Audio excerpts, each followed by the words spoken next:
Kebijakan yang dibuat oleh Menteri Kelautan dan Perikanan Bapak Sakti Wahyu Trenggono makin banyak menuai kontroversi. Bukannya fokus mengembangkan sektor kelautan dan perikanan yang adil dan berkelanjutan, kebijakan Pak Menteri malah kelihatan lebih condong menguntungkan pihak-pihak tertentu, sementara nelayan kecil hanya jadi penonton. Salah satu kebijakan yang paling disorot adalah program Lumbung Ikan Nasional. Program ini harusnya menjadi solusi buat mendongkrak ekonomi nasional dan daerah seperti Maluku dan Maluku Utara. Tapi apa yang terjadi?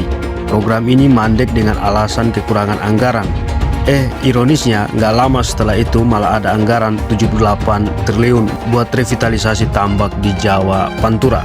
Kok bisa begitu? Anggaran LIN buat nelayan kecil nggak ada, tapi buat proyek besar-besaran malah gampang keluar. Ini bikin kita curiga, jangan-jangan ada kepentingan tersembunyi di balik semua ini. Yang bikin tambah panas, kebijakan ekspor benih lobster juga nggak kalah bermasalah.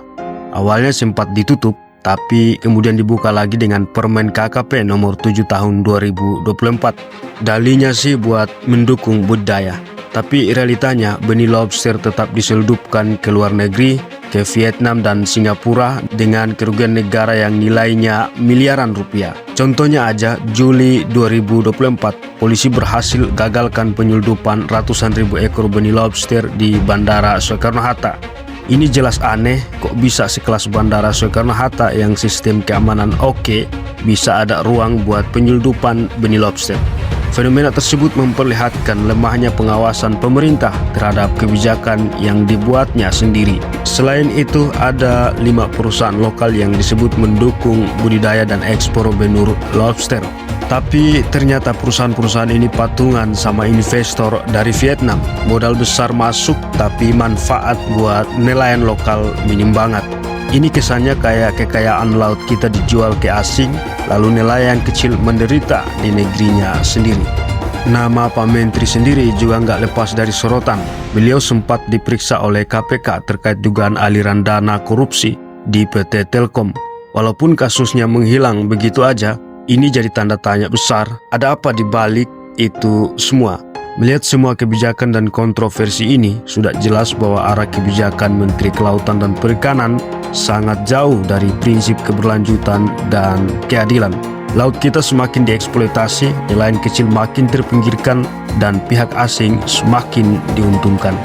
Sudah saatnya pemerintah mengambil langkah tegas, copot Menteri Sakti Wahyu Trenggono dari jabatannya dan tutup kembali ekspor benih lobster.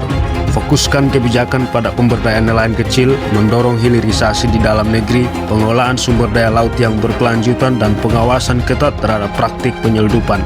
Kalau tidak ada perubahan, maka yang akan terjadi hanyalah kerusakan lingkungan yang semakin parah dan ketimpangan sosial yang terus melebar. Mari bersama-sama berjuang untuk keadilan dan keberlanjutan. Jangan biarkan laut kita, kekayaan kita, ikan dan lobster kita dikuasai segelintir orang. Indonesia adalah negara maritim dan kekayaan laut ini adalah hak seluruh rakyat yang dipercayakan kepada negara untuk mengelolanya sebesar-besarnya untuk kemakmuran rakyat, bukan cuma segelintir pengusaha besar.